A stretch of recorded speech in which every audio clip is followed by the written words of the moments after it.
बिहार की आपराधिक दुनिया में 90 के दशक में पहली बार AK-47 की एंट्री हुई थी। उस समय बिहार में लालू का जंगल राज था। उस दौर में वहां पहले स्थापित फैक्ट्रियों और इंडस्ट्रियों पर एक एक करके ताले लटकते जा रहे थे। उनकी जगह लालू के आशीर्वाद से रोजगार देने के लिए अपहरण, हत्या, लूट और रंगदारी जैसे नए उद्योग पनप रहे थे।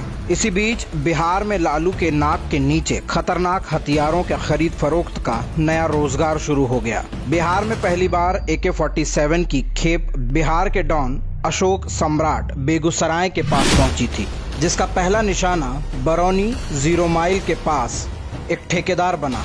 उसकी हत्या के बाद इस प्रकार की घटनाएं सिलसिलेवार तरीके से होना शुरू हो गई। बिहार का मुंगेर खासकर हथियारों की खरीद फरोख्त का अड्डा बन चुका था।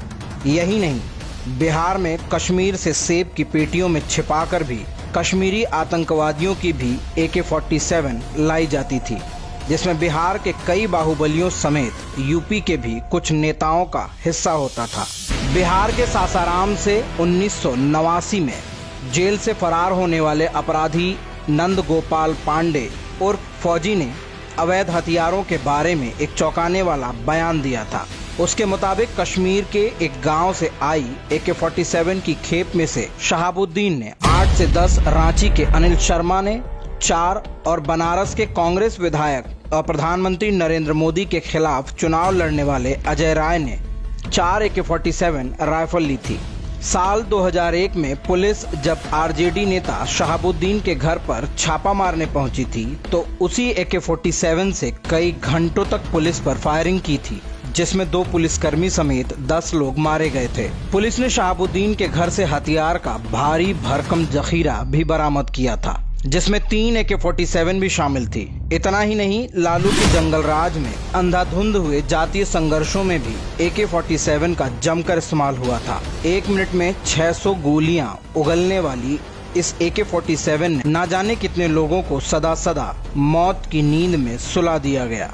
अपराध की दुनिया में ऐसी बानगी शायद ही कभी पहले देखने को मिली थी। अमर उजाला की एक खबर की माने 1990 से 2000 तक के बीच हुई आपराधिक घटनाओं में से 25% में AK-47 का इस्तेमाल किया गया था। लालू यादव चाहे जितना अपने सियासी रुतबे दिखाए, लेकिन 90 के दशक में AK-47 का बिहार में आना आज भी लालू यादव के मुंह पर धब्बा और माथे पर कलंक है।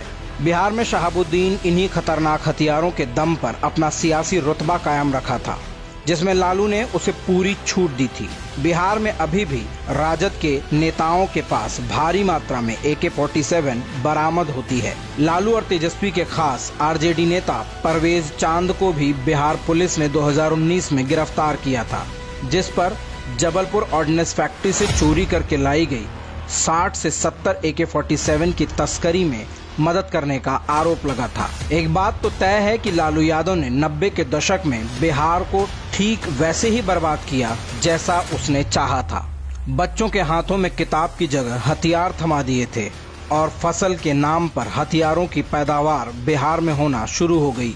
बिहार की दशा और दुर्दशा के लिए जिम्मेदार शख्स का नाम है लालू यादव, जिसने सियासी रुतबे को कायम रखने और अपनी सनक और सत्ता की हनक को बरकरार रखने के लिए बिहार की ऐसी बर्बादी करवाई। हम दोषी हैं, हम भ्रष्टाचारी हैं, हम दागी हैं। दे देंगे, दुम का नाच के गिर जाओगे।